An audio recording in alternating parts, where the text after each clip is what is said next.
Alright guys, today we are going to be reacting to what did Rommel and the Germans think about Australian soldiers in World War II.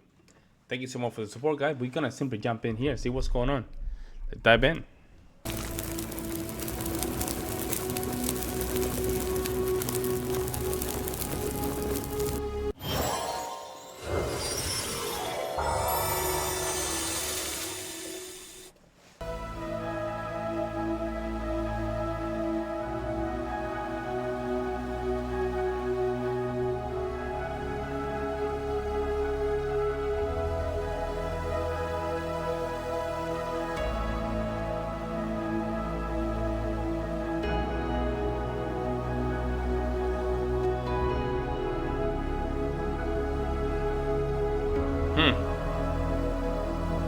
Okay, let's see.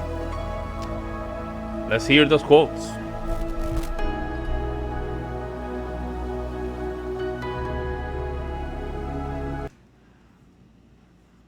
After Great Britain declared war on Germany on September 3, 1939, Australia joined in the fight as part of the British Commonwealth. After the successful German invasion of France, Italian leader Il Duce Benito Mussolini wanted to show the Germans that Italy could start a fight with the Allies too, so he ordered the Italian 10th Army to advance into British-controlled Egypt. The Italians promptly advanced almost 60 miles, halted, dug in, and demanded reinforcements.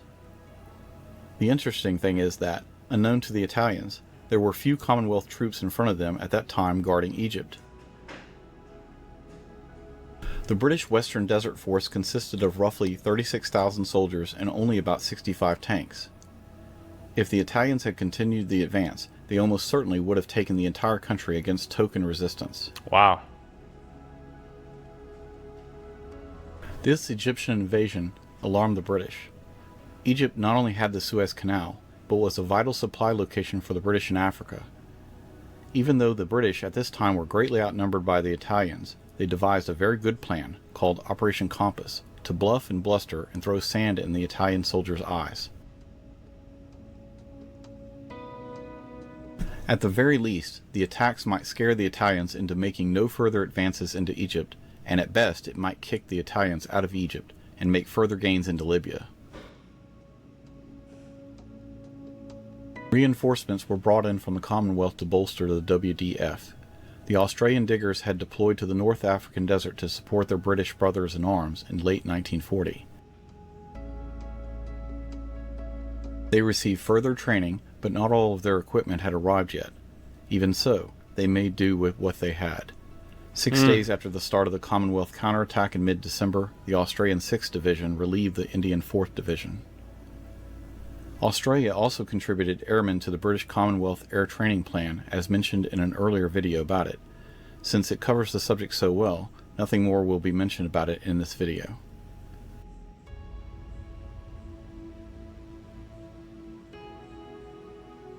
Operation Compass took the Italians totally by surprise, who believed that they were being overrun by a large army. To the Italians, the enemy seemed to be everywhere. As the Commonwealth soldiers advanced, there were pockets of resistance that had been bypassed by the British 7th Armoured Division, usually fortresses, that were still manned by large Italian garrisons. At this point, this was entirely a British and Italian battle, and the Afrika Korps had not gotten into the fight yet. The Australian 6th Division was given the hard task of capturing 2 isolated Italian fortresses. The first fortress target was Bardia. The Australians bravely attacked with support from British Matilda tanks and overcame the defensive lines, even though the Italians actually had more men and were in fortified positions. Most of the Italians surrendered within 2 days. Later recounting the history of this, even though he wasn't personally involved in this battle, Rommel wrote, "On the 19th of December, Wavell's forces appeared in front of Bardia and began to lay siege to the fortress. Under cover of RAF bombs and the shells of the Royal Navy, the superb Australian infantry stormed the fortress and forced 20,000 Italians to surrender. Wow. The Italian commandant successfully escaped to Tobruk." Talk about real bit of bravery right there, huh? 20,000 Italians to surrender. Wow. The 6th Australian Division, led by Major General Mackay, fought the Battle of Bardia on January 3rd through the 5th, 1941. Even though Rommel mentioned 20,000 Italian prisoners taken, it was actually double that at 40,000 and 462 guns taken. It was the first battle of World War II in which an Australian army formation took part, the first to be commanded by an Australian general, and the first to be planned by an Australian staff. The next fortress target was Tobruk on January 21st. It fell within a day, with a total bag of 25,000 Italian prisoners and 256 guns. Wow. Again, Rommel wrote about the predominantly Australian attack. Despite its tremendously strong defenses, its garrison of 25,000 men and powerful artillery formations with their plentiful supply of stores, this first-class stronghold only managed to hold out for a fortnight, after which the defense collapsed in an attack mainly conducted by infantry tanks. The Italian troops had no real means of defense against the heavily armored British vehicles. Tobruk was actually enveloped on the 6th of January by the 7th Armored Division, but the 6th Australian Division was not completely assembled and ready to deliver the assault until a fortnight later. The attack opened on the 21st, and by early next morning all resistance had been overcome. Notice that Rommel mentioned that the Italians couldn't defeat the British tanks. These were probably Matildas. The Australian 6th Division later pushed west along the coast road and captured Benghazi on February 4th. Rommel complimented Australian speed in the advance. The British Northern Column, with Australians in the lead, made rapid progress. 5 days later, Western Desert Forces Operation Compass was halted because of a need for repairs and resupply. This operation had exceeded even the most optimistic of British hopes and unhinged the Italian positions in North Africa. Wow. Due to an earlier commitment, British Prime Minister Winston Churchill ordered a large Commonwealth expeditionary force to support Greece against the upcoming German invasion in Operation Leicester, and the Australian 6th Division was sent. The Australian 9th Division replaced them in the line in North Africa. The exploits of the Western Desert Force earned a parody of British Prime Minister Winston Churchill's famous quote, "Never has so much been owed by so many to so few."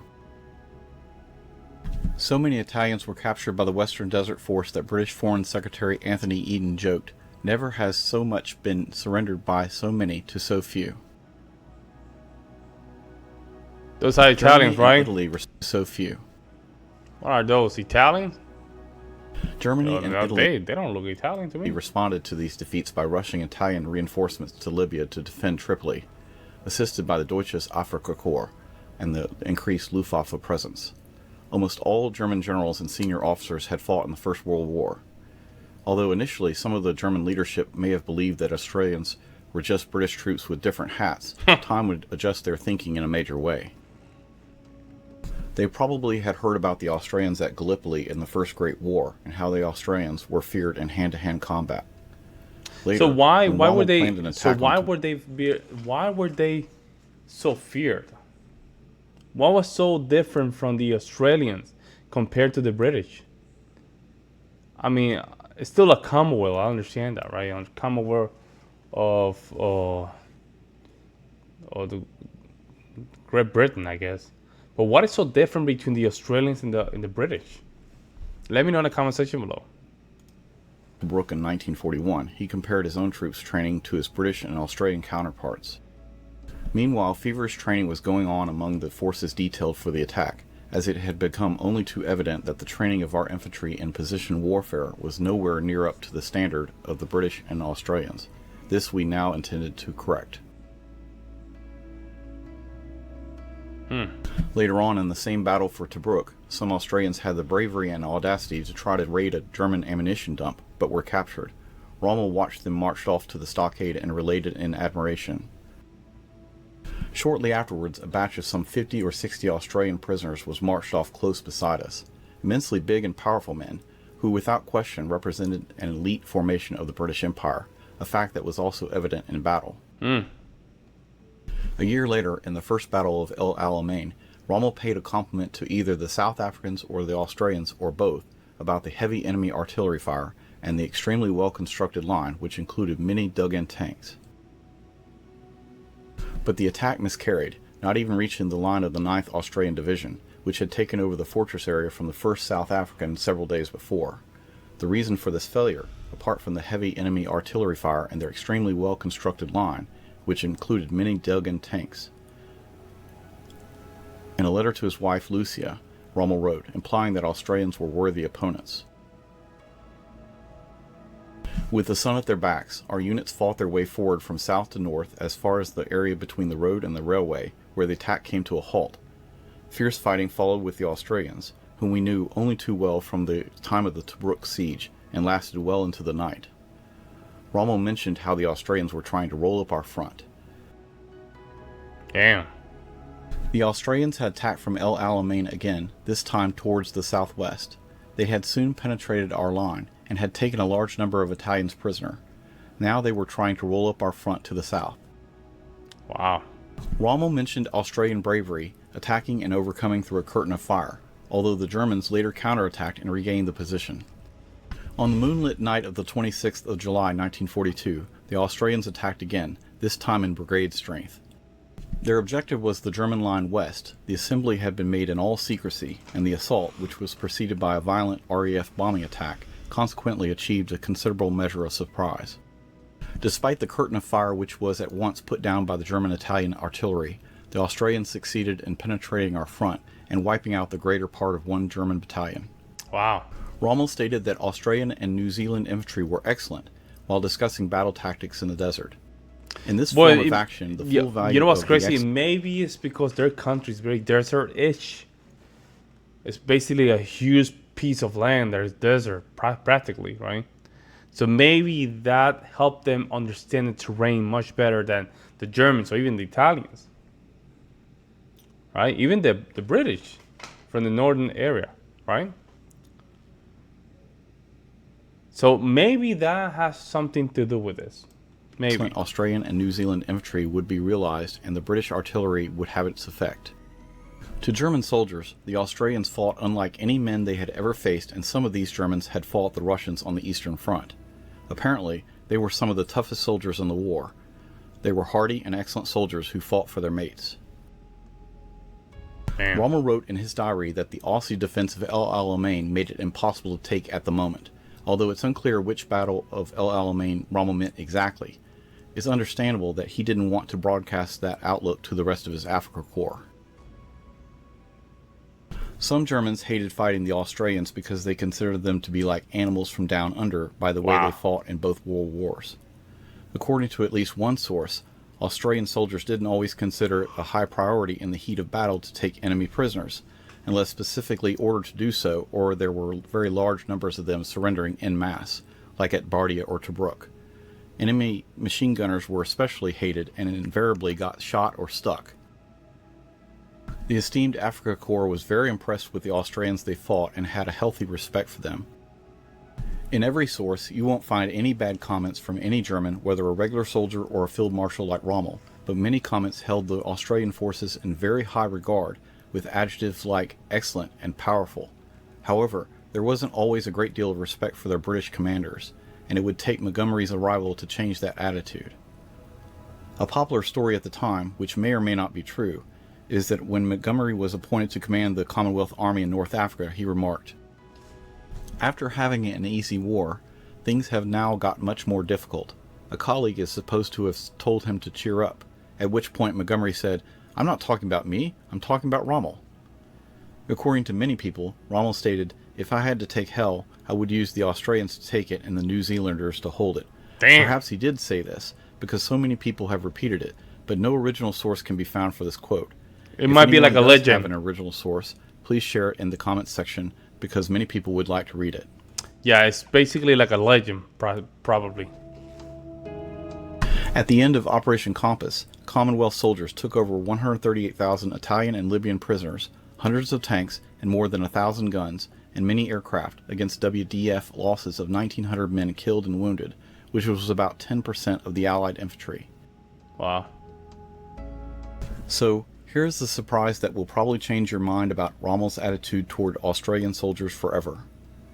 At the end of the war, Rommel's family hid his trunk with his photographs and memorabilia.